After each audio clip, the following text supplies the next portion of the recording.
Jadi beginilah, kalau punya kelebihan rezeki, belikanlah karya-karya apa lukis, patung orang-orang Indonesia ya Pak. Ya, betul. Satu, kita menghargai budaya, Betul. ya. Nomor dua, kita apa ya? Menghargai para pelukisnya juga. Ya, melestarikan kebudayaannya. Oke.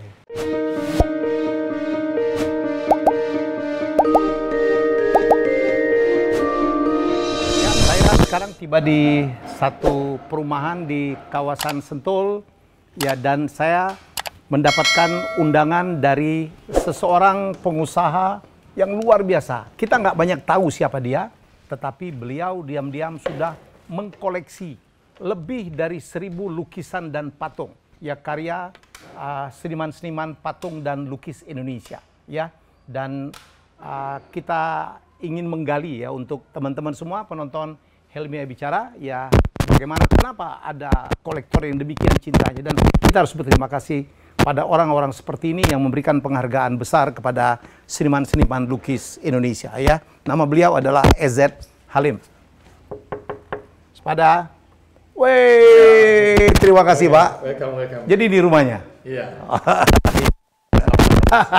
Beliau nyebutnya The Humble House. Oke, wow. Jadi ini pertama, ini Hardi ya Pak? Hardi. Ini salah satu koleksi beliau. Jadi Bapak punya lukisan Hardi berapa? Sekiranya 160. 160 lukisan Hardi. Wih, jadi Bapak tuh diantara demikian banyak pelukis Indonesia, Hardi mendapatkan posisi tersendiri. Ya, karena saya anggap ini satu tonggak sejarah Indonesia, yaitu menyangkut ini seni rupa baru Indonesia, ya. Seni rupa baru Indonesia. Ya, seni rupa baru Indonesia. Dan itu mereka itu hadir kayak satu ledakan, tapi dengan waktu yang sangat pendek. Oke. Karena terjadi ledakan itu akhirnya dinonaktifkan, di drop out, akhirnya belajar ke ini si Pak Hardi, ke Belanda, ke Maastricht. Ya, ke Maastricht, ya. Iya. Wow. Jadi Bapak udah ngikutin Pak Hardi itu udah lama? Udah lama, ya, dari gerakan. Nanti saya tanya kenapa Bapak jatuh cinta dengan Hardi. Ini Hardi 2012, 12. Iya. Ini siapa 12. nih Pak? Ini Quan Kong. Quan Kong, Panglima. Ya, Panglima perang itu zaman Tiongkok. Ya, Tiongkok. Wow. Kenapa Bapak taruh di sini? Bapak kan punya 160 lukisan Hardi. Kenapa ini taruh di tamu masuk langsung ini? Ya, ini sangat istimewa nih karya ini. Kenapa? Ada hubungan dengan Bapak? Itu saya anggap ini sangat istimewa karena ini satu lukisan ini hampir seluruhnya itu merah gitu. Merah itu tanda keberaniannya Hardi. Bapak senang? Saya senang. Atau ini sikap Bapak dalam berdagang ya? Boleh ditafsir begitu. Ini di belakang Pak. Ini siapa Pak? Misbah Tamrin. Ini Misbah. Ya, Misbah Tamrin. Ya. Ini satu angkatan dengan Amrus ya? Amrus. Dan satu sanggar. Sanggar Bumi Tarung. Dan Pak Halim ini banyak sekali mengkoleksi karya-karya lukis. Ya, dari Bumi Tarung, ya. Sanggar Bumi Tarung. Ada Amrus Natasha, ada Misbah Tamrin, ada siapa lagi Pak? Joko Peke. Ya, Joko Peke kemarin meledak pada zaman Orde Baru ya. Yang dia melukis celeng itu. Betul. Ya, saya lihatnya di Padlizon tuh karyanya malah jadi patung tuh Pak. Ya, betul. Pak, boleh kita masuk Pak? Ya, silakan. Oke. Ini dulu Pak, ini dulu. Ini Hardi juga, dua-duanya Hardi. Ini dulu kali Pak. Ini Iwayan Bendi. Ya. Wow. Pelukis Bali. Ini baru meninggal juga.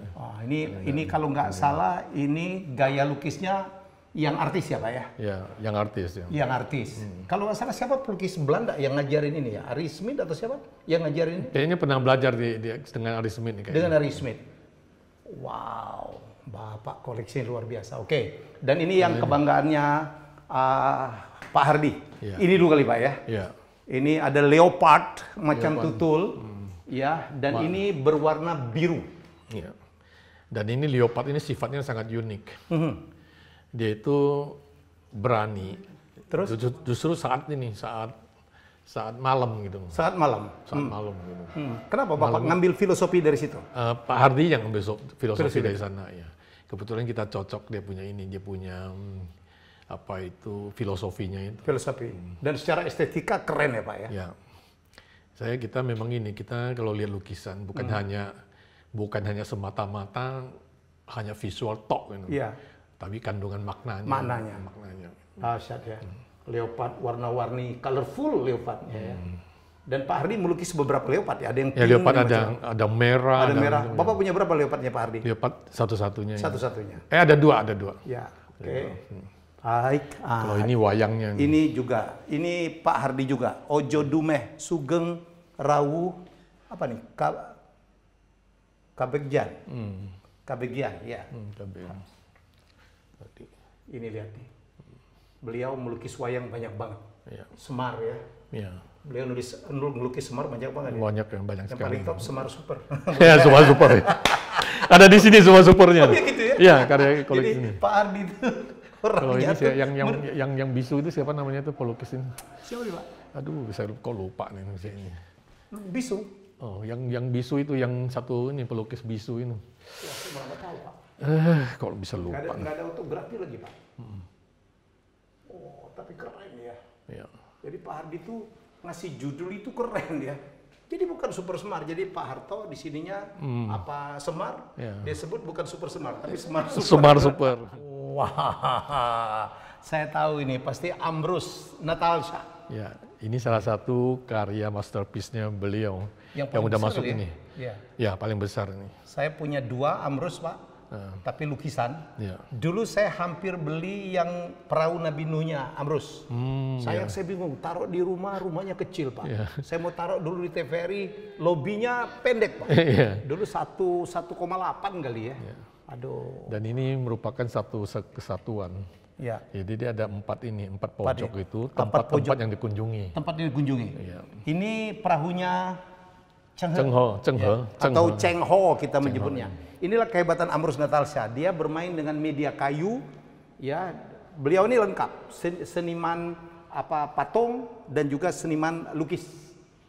Wih, saya nggak berani nanya nih harganya berapa. Dan karya beliau itu waktu umur 24 sudah di koleksi Bung Karno. Oh, di koleksi Bung Karno. Yang teman-teman kawan-kawan revolusi ini. Yang Bumi Tarung itu ya. Di dalam buku itu 5 buku itu. Yang 5 buku itu. 5 buku koleksi Bung Karno. Dalamnya ada ini. Ada Ambrus. Ambrus waktu masih muda lagi. Wow. Ya. Berarti tinggal di Medan ya Pak? Ambrus tuh. Sekarang di mana di puncak sana nih, yang di puncak. Oh, di puncak. Puncak sana. Masih ngelukis beliau? Sekarang udah jarang. Baik, ini untuk melengkapi 4 penjuru rumah beliau. Itu ada karya Ambrus yang menunjukkan dulu tempat di mana dia pernah kunjungi. Ini salah satunya. Ini mana nih Pak ya? Ini di Jawa ini. Jawa, Indonesia. Ya, Indonesia. Ya, Jawa. ada sawah, Jawa. ada hutan ya. Ini rumah joglo ya Pak, kalau kita lihat joglo, ya. Oke, ini satu sisi detailnya luar biasa, Ya, oke, kita dari pojok ke pojok nih. Ini, wah, kita lihat di mana? Ini kok ada masjid nih Pak? Ini di India ini. Oh, India. Di India. Oh iya, ada masjid, ya. Ada India.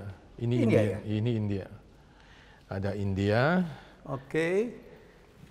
Terus kita lihat lagi. Ini Afrika kah? Ya, Afrika nanti di sana satu lagi. Bukan, ini Pak. Timur Tengah? Timur Tengah nih. Ada onta ya? Onta ya, Timur Tengah. Oke. Ada Timur Tengah. Detail banget. Ambrus itu selalu kalau dia berkarya itu di satu papan utuh. Ya. Enggak nyambung. Betul. Percis ya. Ya. Oke. Ini sisi keempat. Jadi 4 ini di Bapak semua ya? Satu kesatuan nih, ini Afrika ya? Afrika nih, Big Five-nya. Big Five. Oke. Ya. Ini ada apa? Di dalamnya itu. Waduh.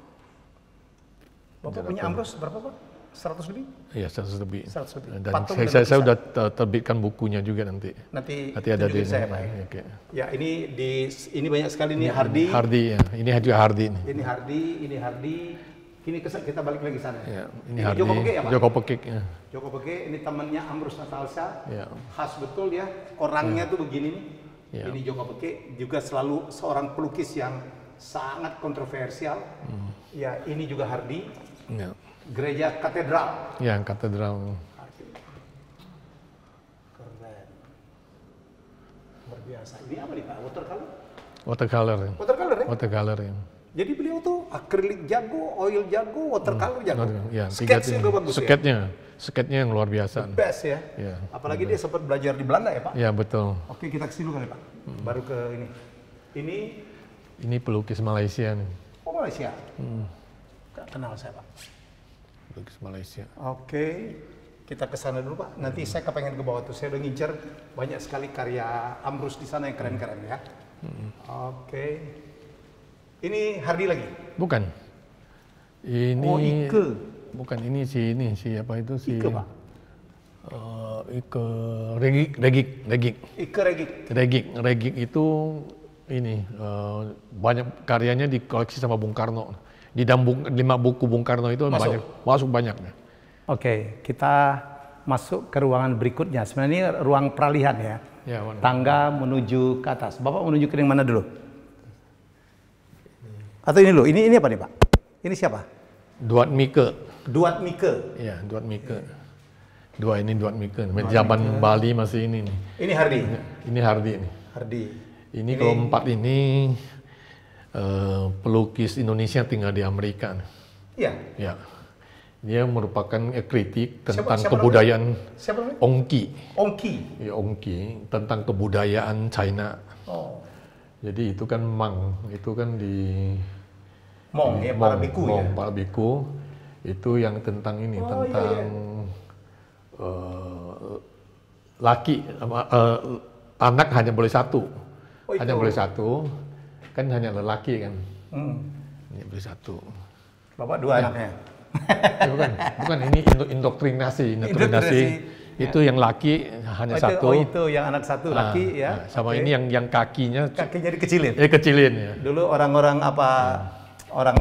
Tiongkok enggak boleh, yang perempuan enggak boleh pergi jauh ya, Pak. Iya, betul. Makanya kakinya dikecilin. Jadi mereka pakai sepatu yang enggak boleh diganti itu. Iya, betul. Orangnya membesar, kakinya enggak boleh besar. Ya. Makin kecil katanya makin seksi. Makin seksi.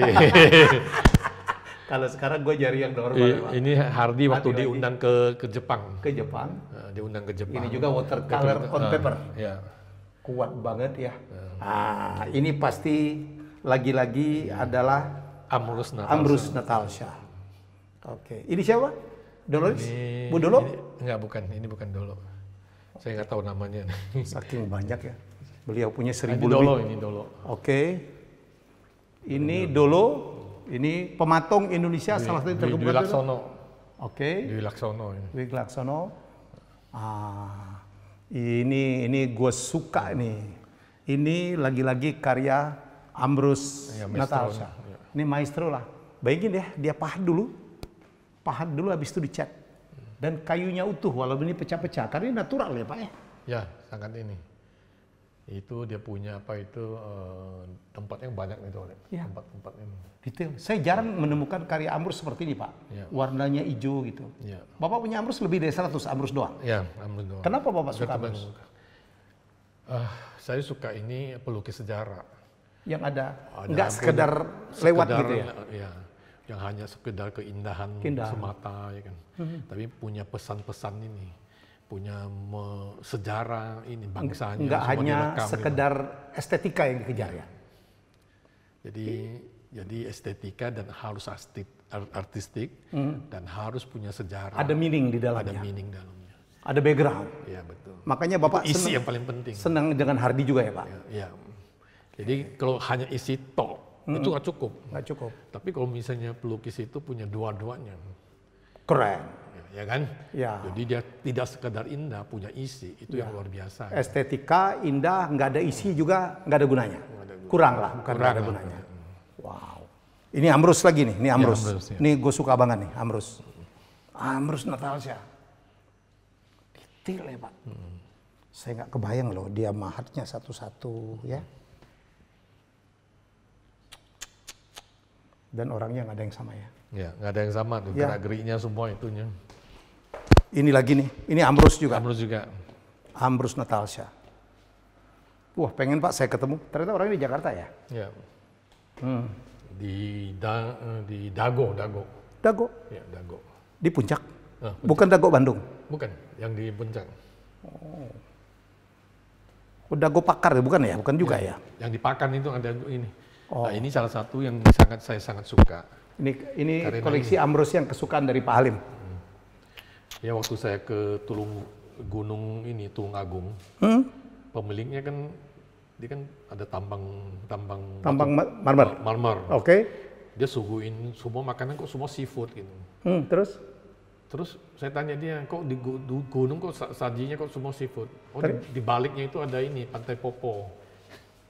Di baliknya, jadi di gunung, di baliknya itu Pantai Popo. Pantai Popo. Oh. Begitu waktu Pak Ambrus antar karya ini ke sini, kaget saya merinding.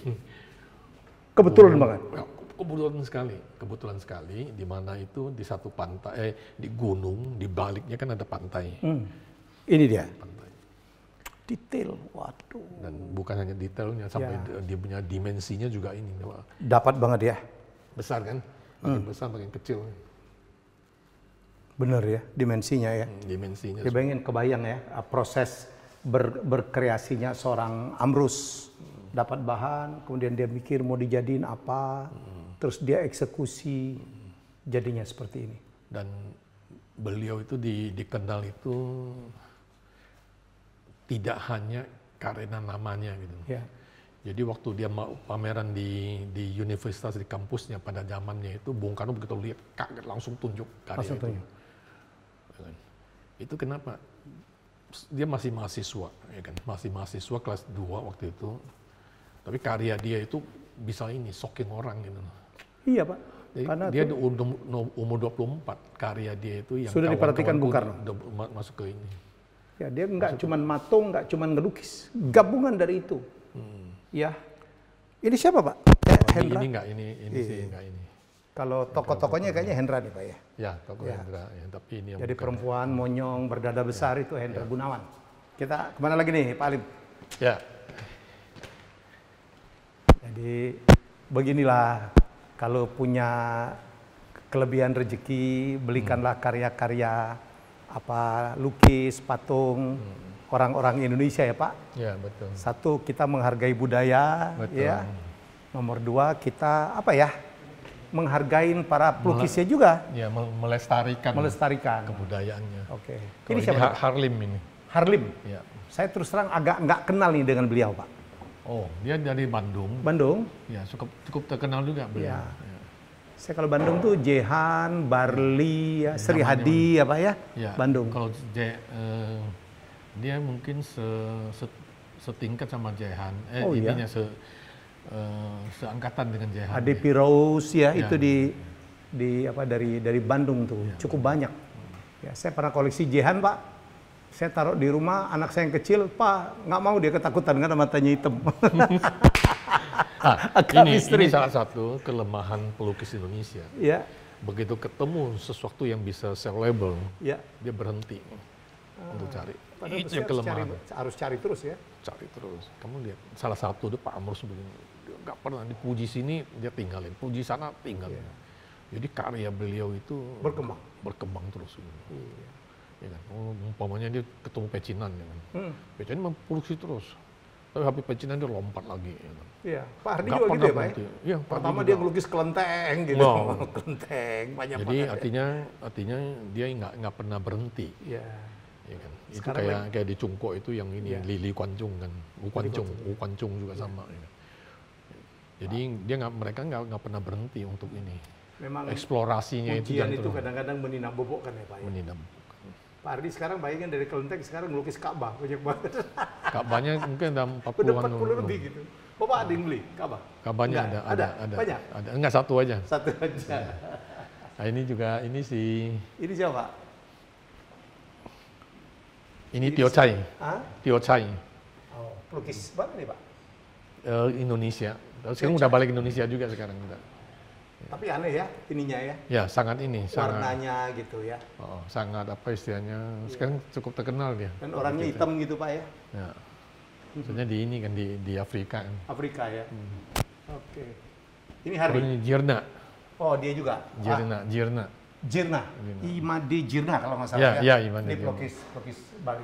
Ini karya Pak Amrus yang saya paling suka. Oh, ini karya paling kecil. Karyanya Pak Amrus ini yang sangat disukai oleh Pak Halim. Lucu ini. Ya. Ada pohon. Ada pohon. Di bawahnya itu ada pohon jatuh. Jatuh, ada buahnya jatuh. Dimakan sama. Ini ada babi semua nih. Ya, babi hutan. Babi hutan dan nggak ada yang sama babinya. Babi hutan habis makan buahnya. Kotorannya menjadi pupuk bagi sang pohon. Itulah jadi satu ekosistem yang saling menunjang. Manusia mestinya begitu ya Pak. Ya. Dan hebatnya Pak Amrus, dia bikin satu karya punya meaning. Iya. Ya, punya meaning, tapi tetap indah. Sebagai ini sangat artistik. Dan saya pikir nggak ada yang ngulang Pak. Orang tergantung bahannya. Tergantung bahannya. Dan ini eksplorasinya tuh nggak pernah habis-habis. Ini yang sampai dia sekarang tua pun dia nggak pernah berhenti mencari. Karya beliau itu 24 tahun. Waktu umur 24 tahun kalau dimuat di ini. Kayaknya saya harus nambah nih Amrus. Ya. Bapak kalau ada yang bosan Amrus kasih saya boleh tuh. boleh. Kita ke sana. Ya. Sebenarnya koleksi beliau ini ribuan. Ternyata lebih banyak lagi di galerinya Pak ya. Yang ada di mana? Di Citerep ya. Ya. Sayang kalau kita di Esham namanya. Esham. Ini siapa? Mangfong? Ini bukan muridnya Manfong ini. Muridnya Mangfong. Ya. Kalau ini Jehan. Jarang Jehan melukis seperti ini nih. Ya. Ya, ini watercolor nih kayaknya. Watercolor. On paper. Ya. Saya tadi ngomong tentang Mangfong. Mangfong itu salah satu pelukis Indonesia keturunan dari Tiongkok. Wah, dia cuman watercolor gitu, satu papan gitu, harganya miliaran. Direbut sama 3 negara. 3 negara ya? Di Tiongkok, Singapura, Indonesia. Wah, lukisannya cuman di triplek gitu ya Pak ya? Ya. Dan itu harganya tuh udah miliaran. Ini siapa Pak? Manfong. Ini Mangfong. Ini Mangfong. Ini kecil nih. Tapi jangan ditanya, segininya kalau Mangfong tuh harganya mahal sekali. Iya. Bapak mau buka harganya berapa? Tidak untuk dijual. Tidak untuk dijual. Beliau ini, semua lukisan tidak untuk dijual. Ini sebelum ke sana, ini ada satu karya ini si Agus Darmawante. Seorang kurator ya? Kurator. Dia datang sini, dia bikin satu sajak ini begini. Untuk Bapak? Iya. Untuk rumah ini. Maninjau nomor 8. Maninjau 8 ini alamat di sini. Tentulah terang rumah yang beratapkan pikiran, dan pasti berseri lantaran tiap kamarnya berdinding hati. Dalam rumah berfondasi jiwa, bahagia adalah seluruh cerita. Top. Pak Hardy juga bikin puisi itu Bapak ya? Ada sebagian saya ada bikin juga. Ya. Bapak itu adalah sahabatnya para seniman ya Pak? Ya, memang seniman itu luar biasa. Ya, harus kita hargai. Ya, makanya waktu Bung Karno itu, waktu mau di ini pun dia tetap pesan, semua seniman tidak boleh dihilangkan. Tidak dihilangkan. Pada saat revolusi itu terjadi ya? Revolusi terjadi. Karena bangsa ini harus memelihara seniman. Karena mereka meninggalkan cerita ya, luar biasa. Bisa merekam semua kebudayaan. Ya kan? Dia punya istilahnya sesuatu yang inilah. Kepekaan juga ya Pak. Kepekaannya. Dan dengan penanya, ya dengan kuasnya, dengan pahatannya mengguratkan peristiwa-peristiwa sejarah. Itu yang Bapak suka. Ya, betul. Bukan hanya sekedar melukis keindahan ya. Keindahan tok semata-mata. Bapak senang Basuki Abdullah? Suka, tapi saya tahu jawabannya. Ya. Jadi itu bukan alirannya Pak Halim. Karena indah ya. Tapi ya kalau kita bicara tentang konten, meaning, pasti Bapak bukan Basuki Abdullah yang Bapak sukai. Ya. Tapi kita tetap hargai bahwa Basuki Abdullah itu luar biasa. Pelukis istana yang nembus sampai ke Eropa. Luar biasa. Tapi pilihan, hati, warnanya, kontennya itu, saya suka itu yang punya meaning. Raden Saleh pasti Bapak suka ya. Keren dan punya meaning ya Pak ya. Betul. Penangkapan Diponegoro, di mana Diponegoronya berdiri tegak begini ya Pak ya. Dan melukisnya itu sama dengan ini, setingkat dengan orang bulenya. Iya. Padahal kan nggak mungkin ya. Nggak mungkin. Tapi dia mau itu menunjukkan derajatnya, bukan hanya fisiknya semata-mata. Gitu. Padahal ada satu lagi penangkapan di Diponegoro, di mana Diponegoronnya terkulai gitu ya Pak. Ya. Tetapi seorang pelukis bersikap. Saya tadi bahas dengan Pak Hardi, yang Rembrandt ngelukis apa Samson yang ditusuk pakai keris gitu. Iya betul persis. Menggambarkan bahwa ternyata Rembrandt pun pencinta keris. Betul. Pak ini Ambrus ya Pak? HMM juga ini, aku sangat menguasai ini lukisan. Oh iya Pak, saya cinta banget. Bagus sekali. Saya kebetulan auksioner, saya keliling dunia itu kemanapun Pak, saya pasti ke museum. Doakan saya bisa ke Hermitage-nya St. Petersburg Pak. Luar biasa, Hermitage itu sekarang Bapak koleksinya udah sekitar 2 jutaan. Koleksinya kan? Dan satu-satunya museum yang punya ini, koleksi etnis Indonesia. Kalau nggak salah Tapanuli punya. Ada di situ. Ada di sana. Jauh lebih besar dari Louvre Prancis ya. 4 kali pada Louvre. Lipat. Hampir 2 juta kan. Louvre kan kurang lebih 500-an, hampir 600. Itu aja udah capek ngelihat seluruh lukisannya. Nggak bisa habis kita mau bisa. Kalau harus sempatkan minimum 3 hari lah. Ya, oke. Semoga saya. Ya. Ini pasti lagi-lagi adalah Ambrus Natalsha. Wow, sedetail ini Pak. Saya nggak pernah lihat karya Ambrus orangnya sebanyak ini. Ada berapa orang sini Pak? Ribuan. Yang dalam ini? Di luar aja udah 300-an yang sempat saya hitung. Jadi ribuan ya. Ini nggak kehitung. Satu-satu ya, Ambrus ya, satu-satu. Dan ini papannya utuh loh. Ya. Dia pakai papan apa ya Pak ya? Papan apa aja. Jadi artinya gini, dia ketemu papan yang utuh itu semua kayak sini kan ada satu lubang nih. Iya. Mungkin dapat dari kapal punya atau apa nih. Iya. Jadi dia biarkan gini aja udah. Cacatnya nggak apa-apa, nggak ada masalah ya? Ada retak, ada cacat apa. Iya. Justru cacat itu yang bikin dia ini. Bikin dia indah. Dan gitu. Real. Wow Pak, ini gila. Ambrus 1997. Dia suka pembacaan kayak ini, kayak anak-anak. Ya. Ini kalau kita lihat tuh kayak alirannya naifnya Naif, Erika betul, ya Pak ya. Betul. Ini alirannya namanya Naif Erika. Yang sekarang ada banyak sekali di Bandara Terminal 3 tuh. Cengkareng itu alirannya Naif. Kayak lukisan anak-anak gitu. Tapi beliau melakukannya dengan media kayu, pahat. Wih, ini salah satu favoritnya Bapak? Ya. Terus ke Jakarta ngapain Pak? Lanjutkan sekolah sini. Lanjutkan ke sekolah, terus? Habis sekolah, ya kejadian yang ini 98. Anak-anak kita sekolah di luar semua. Pindahin semua? Sekolah di luar. Ya. Mana? Singapura? Di Helsinki. Helsinki, Finland? Ya, Finland. Okay. Satu di Sydney. Satu di Sydney. 2 ya putra-putri Bapak? Bapak bertahan di sini dengan Ibu? Ya. Oke. Terus pada saat kejadian itu Bapak ada kena atau apa? Udah sampai di depan gang gitu. Udah sampai di depan gang? Waktu itu ya. Bapak tinggal di Sunter? Sunter. Itu mengerikan banget ya Pak. Iya. Tapi nggak sampai dibakar, nggak sampai ada? Nggak ada yang sampai yang luka gitu, nggak ada? Nggak ada. Wah itu horrible banget ya Pak. Horrible. Berharap itu tidak terjadi lagi. Bisnis Bapak waktu itu kena? Oh kena, luar biasa. Bapak waktu itu bisnis apa? Bahan bangunan juga sama. Bahan bangunan. Jadi beliau ini background-nya bahan bangunan ya Pak? Ya, wallpaper, semuanya lah ya? Ya. Oke. Saya dengar juga ke interior sekarang ya? Interior juga ada. Marmer. Ini, gypsum. Ya, gypsum. Oke. Dengan Ibu juga ya? Ya, Ibu juga. Ibu juga. Wallpaper, interior, apa? Ini juga ya Pak? Semuanya, lantai-lantai semua ya Pak? Ya, sama ceiling. Granit? Granit juga semua. Granit mana? Impor dari Cungko atau dari Italia? Ya, Cungko. Oke. Dari China, Vietnam, apa? Dari Vietnam semua. Vietnam. Itu bisnis Bapak sampai sekarang. Ya. Wih. Dan beliau sekarang sudah, mohon maaf usia Bapak ada berapa? 20 berapa? 65. 65. Okay. Happy lah sekarang Pak, menikmati hidup. Anak-anak ada yang melanjutkan bisnis Bapak? Ya, lanjutkan. Melanjutkan? Melanjutkan. Dan Bapak mengisi hidup Bapak dari dulu memang suka dengan barang-barang seni ya Pak? Betul. Barang-barang seni. Jadi kalau saya lihat tadi Bapak punya koleksi 1000 lebih. Ya, jadi yang di sini itu cuma sebagian karena sebagian lagi beliau taruh di museum ya, galeri Pak Halim di Citerap. Citerap ya. Wah, museum saya ke sana tuh. Esham Museum. Esham. Ya. Apa itu artinya? EZH, nama EZH Art Museum. Art Museum. Jadi Esham.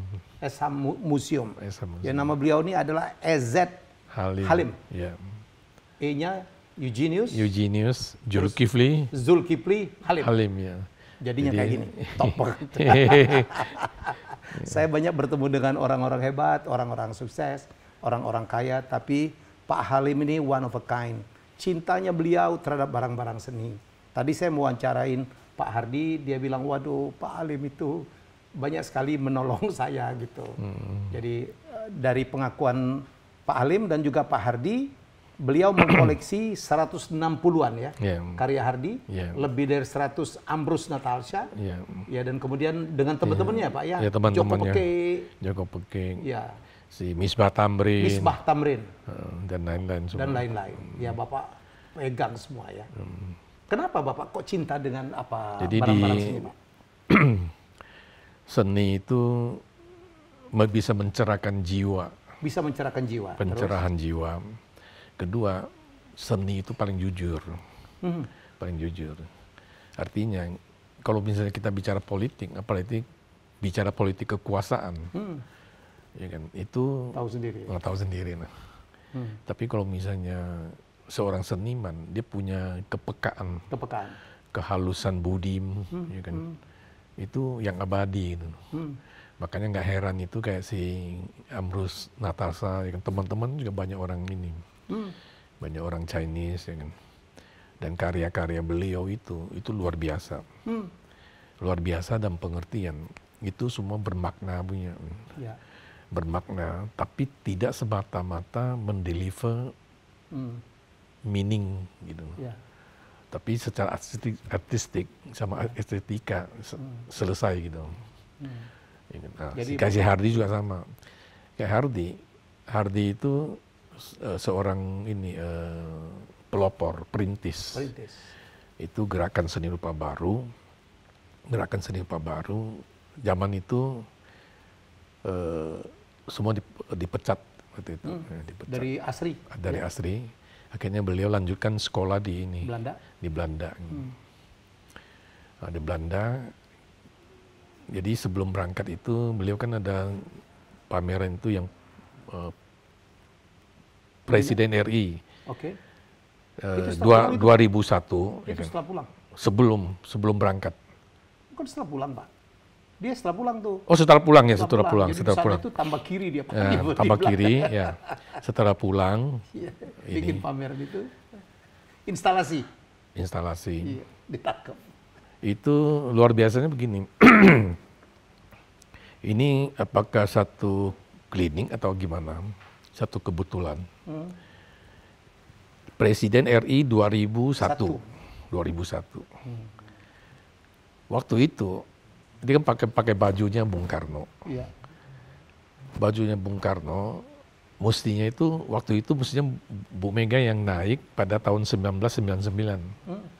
Tapi apakah karena terjadinya ini satu kebetulan atau enggak? Yang waktu itu kan naik kan akhirnya Gus Dur. Tak terduga kan. Gus Dur. Pas Bu Mega naik itu tahun 2001. Padahal Hardi melukis itu tahun 78 ya Pak? 78. Ya 78 betul. 78. Lantas pakai bajunya Bung Karno. Baju Bung Karno. Presiden 2001.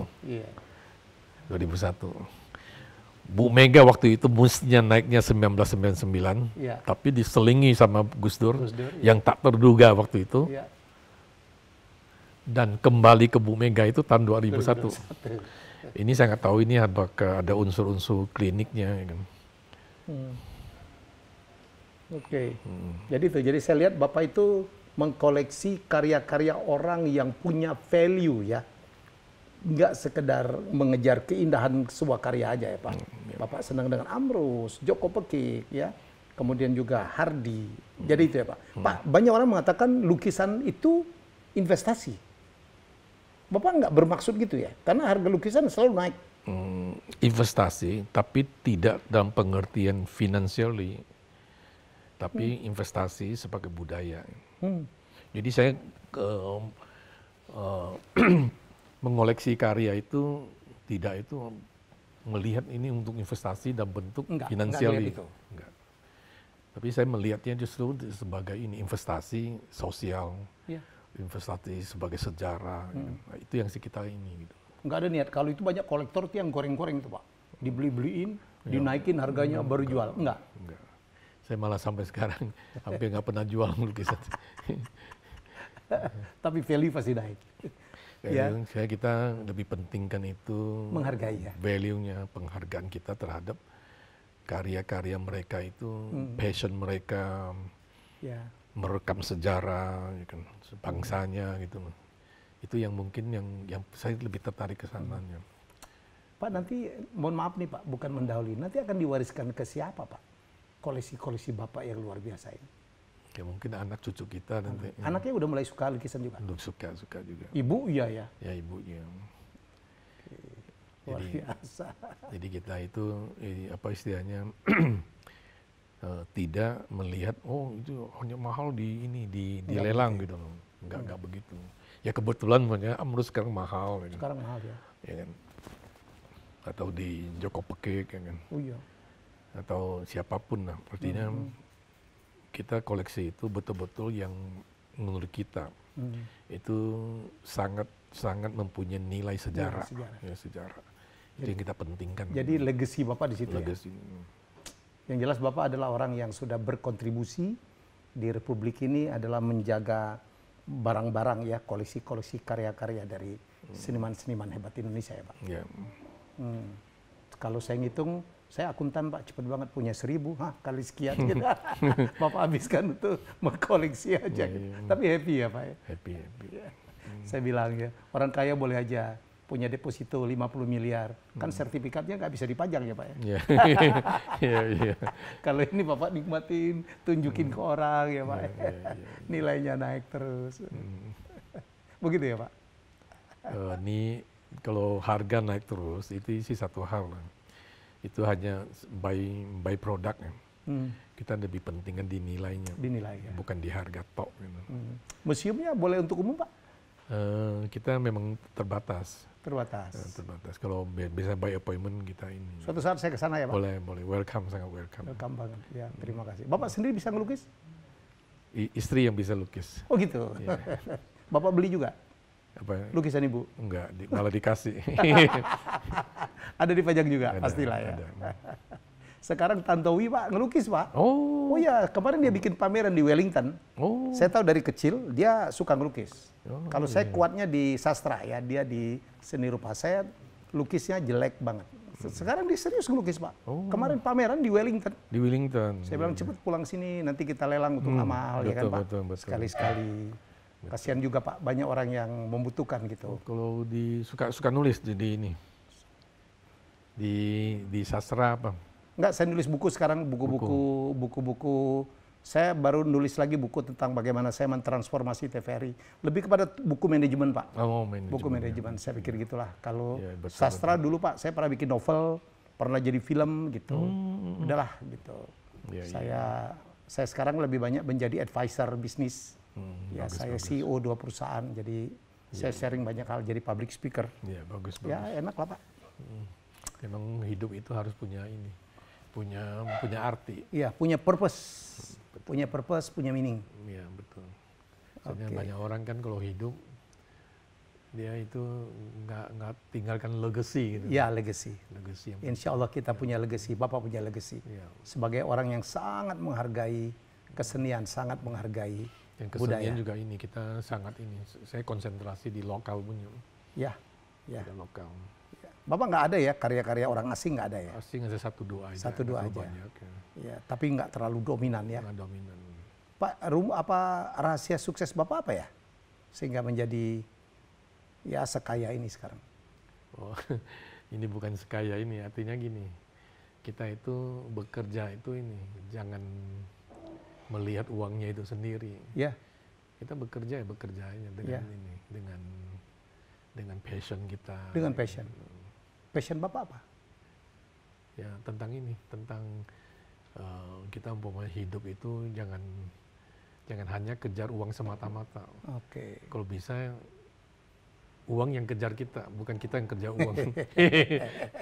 Uang itu lucu ya Pak. Dikejar dia lari, nggak dikejar dia datang sendiri. Dia kakinya 4. Kita kakinya cuma 2. Makanya nggak bisa kita kejar mereka. Luar biasa. Bapak karyawan berapa Pak? 100 lebih. 100 lebih. Kita prihatin dengan kondisi sekarang ya Pak ya. Luar biasa. Ya, tapi saya dengar Bapak bisnis interior sekarang lagi naik ya Pak ya? Enggak, susah agak ini. Susah juga? Susah. Iya. Bukannya banyak orang stres nih Pak di rumah melulu gitu, kepengen rumahnya diganti gitu. Tapi ada juga dong ya? Ada juga, tapi kan terbatas. Jadi mereka itu concern-nya Pak semua di ini. Di harga semua. Jadi yang kita kalau misalnya agak mahal punya udah ini. Nggak masuk dalam hitungan mereka. Gitu ya?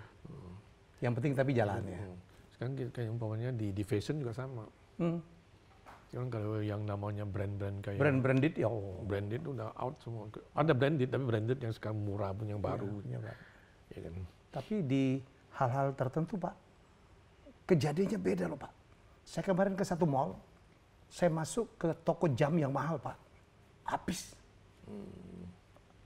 Pak Helmi, dia bilang tiap kali datang habis. Iya. Jadi lucu Pak. Jadi ada orang yang memang makin kaya di suasana di situasi COVID ini. Jadi mereka barangkali orang yang itu udah sangat niche market. 1,5 tahun niche market ya. 1,5 tahun tidak bisa belanja Pak. Ya yang sekarang ini kan yang kaya makin kaya, yang miskin makin miskin juga. Itu yang kita prihatin ya. Saya senang banget saya menemukan seorang yang se-humble Bapak.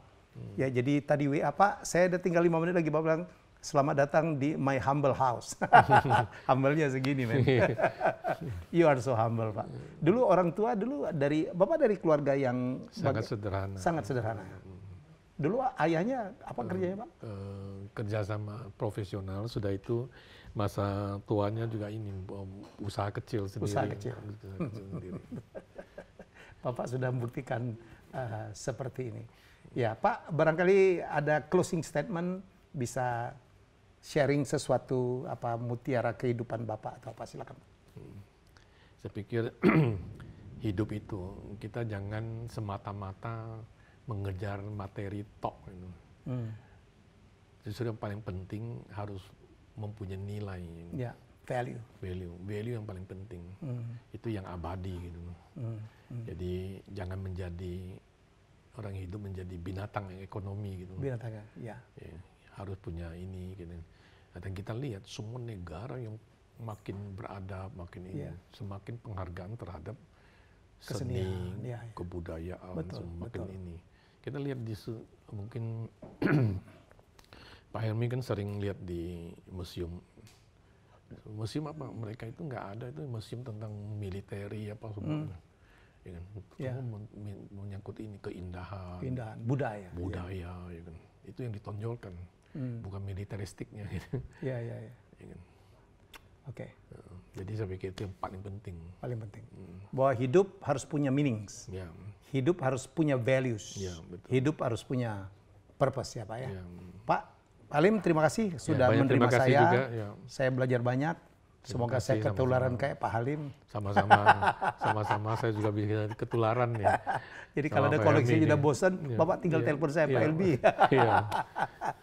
Kebetulan kita senang ya bisa ketemu dalam satu forum ini. Bisa saling belajar ya kan. Kita itu belajar itu nggak akan habis-habisnya. Ya, betul. Orang kayak Pak Helmi makin berhasil makin humble nih. Iyalah Pak. Di atas langit ada langit kata Koping Ho Pak. Apa yang kita harus sombongkan? Percis, dan itu percis kayak ini air. Dia tampung paling banyak justru pada tempat yang paling rendah.